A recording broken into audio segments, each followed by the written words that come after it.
अस्सलाम वालेकुम जी। बर्ड्स के शौकीन हज़रात, उम्मीद करता हूँ आप लोग खैर खैरियत से होंगे अल्लाह के फजल करम से। गर्मी में बर्ड्स पालना ना यकीन जानो कि बड़ा ही मुश्किल काम है, बहुत ही मुश्किल काम है गर्मी में बर्ड्स पालना। सर्दी में भी मुश्किल है, गर्मी में भी मुश्किल है। बस इंसान का दिल होता है कि इंसान लेटा रहे, बैठा रहे, कोई काम ना काज करे, बस वेला निकम्मा बैठा रहे। अच्छा, मैं छत पे आया, गर्मी का टाइम था, तकरीबन शाम के 6 बज गए थे। तो यार मैंने आज सारे बर्ड्स ओपन किए।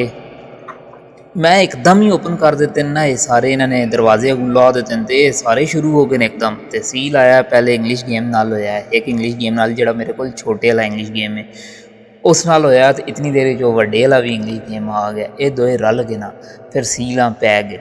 लेकिन सील तुसां पता है सील है, तो उसते अगों फिर मारना है ना लोगों। लेकिन मैं लड़ाई करवाने ने मूड च नहीं है, क्योंकि मैं लड़ाई नहीं करवाना इन्होंने ना मुर्गियां नहीं, क्योंकि तुसां पता है इंग्लिश गेम जख्मी हो जाने, कोई भी जख्मी हो जाए तो मुश्किल है, खून निकलना है, गर्मी का मौसम है तो बड़ा मुश्किल है।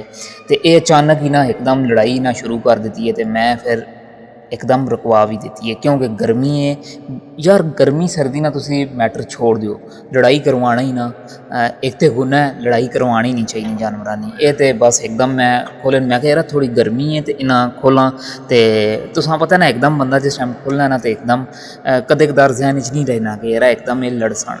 तो मैं एकदम सारे ओपन कर दिते ने, सारे एकदम पे ने एक दुए। तो लेकिन मैं बच बचाओ करा के दिया, किसी ना खून खराबा नहीं होया। हुण एक खल के मेरे पे कोई पे सुनना है कि पे बोलना है तो इसना कोई के ना है। तो जरा गर्मियां च बर्ड्स ने कि तुसी लोग ना केयर कर सकते हो, या तुसी लोग किस तरह इन्हां बर्ड्सां अपने ना गर्मी तो बचा सकते हो। यार एक तो ये कि इन्हां लोगों वास्ते तुसी तले ना से ठंडी मिट्टी पाओ। मेरे तो कहने के मुताबिक ना तले ठंडी मिट्टी होनी चाहिए, और जेह्ड़े दरबे ना वो मिट्टी ने दरबे होने चाहिए। यार गर्मी च बड़ा मुश्किल होना है परिंदियां ना, मतलब बहुत गर्मी लगनी है। तो मैं कोशिश करना कि यार पानी बार बार इन्ना ठंडा पाने ही रवां, तो मतलब ताज़ा पानी पाने ही रवां, क्योंकि पानी तुसें पता है गर्म हो जाना है। तो माशाल्लाह अच्छे जा रहे हैं फिलहाल, तो कोई मसला मसाइल नहीं आया। अल्लाह पाक अगे भी खैर करे इंशाल्लाह। तो माशाल्लाह, तो बस यार इतनी मां टेक्नीक चाहिए है जेह्ड़े शौकीन हज़रात न कि यार गर्मी च मतलब ना इन्हां लोगों से मैं किस तरह ने दरबे वगैरह बनावां कि जेह्ड़े सही ना लोग मतलब ना रह सकन इस विच। ते ए सील ने मुर्गे नी, मुर्गी कड़ुक बैठी सी, वो नहीं निकली बाहर। तो फिर मैं उसने अगे दरवाज़ा मोड़ के लाता, मैं कहा चल तू बैठी रह, कोई मसला नहीं। अंडियां ते बिठाई दी, अंडियां ते मैं बिठाना ही ना गर्मियां विच। तो इस तो बाद मैं आख्या चलो यार जेह्ड़े बकाया खोले इन्हां दी मैं वीडियो शीडियो शूट कर लवां तुसां लोगों आस्ते जेह्ड़े शौकीन हज़रात न। तो यार लाजमी पूरी वीडियो वेख्या करो, लाइक करया करो, सब्सक्राइब करया करो।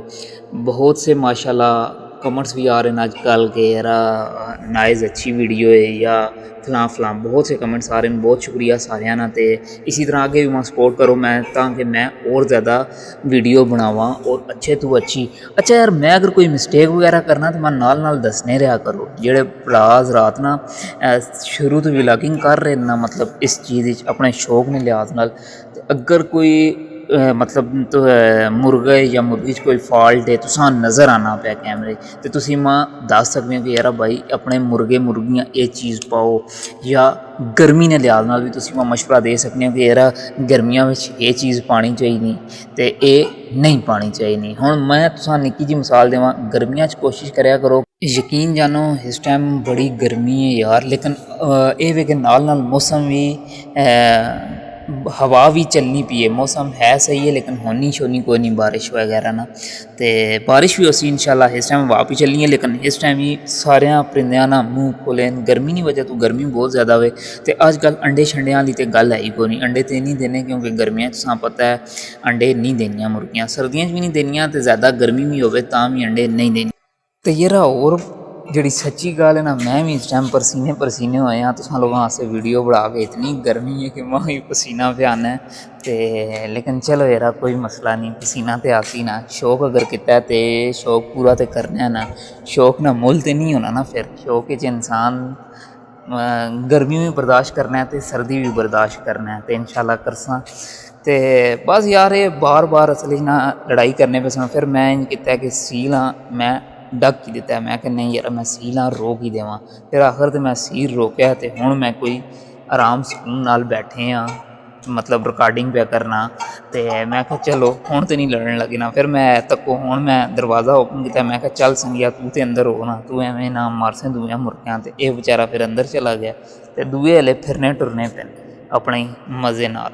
ਅਤੇ ਅਗਰ ਤੁਸਾਂ ਵੀਡੀਓ ਪਸੰਦ आई होवे, गर्मी वेख लो कितनी ज़्यादा है, अगर तुसां वीडियो पसंद आई होवे लाइक करो।